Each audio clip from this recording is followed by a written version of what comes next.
Breaking news చూస్తున్నాం. తిరుమలలో భక్తుల రద్దీ కొనసాగుతోంది. ఎండాకాలం సెలవుల నేపథ్యంలో తెలుగు రాష్ట్రాలతో పాటు ఇతర రాష్ట్రాల నుండి భక్తులు పెద్ద ఎత్తున స్వామివారిని దర్శించుకునేందుకు తరలివస్తున్నారు. ఈ నేపథ్యంలో తిరుమలలో రద్దీ కొనసాగుతూనే ఉంది.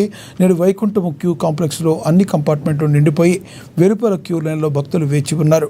టోకెన్ లేని భక్తులకు శ్రీవారి సర్వదర్శనానికి 24 గంటల సమయం పడుతుంది. దీంతో టీడీపీ కీలక నిర్ణయం తీసుకుంది. ఈరోజు నిర్వహించే అభిషేక సేవలో సామాన్య భక్తులకు దర్శన భాగ్యం కల్పించనున్నట్లు టీటీడీ అదనపు ఈవో వెంకయ్య చౌదరి వెల్లడించారు.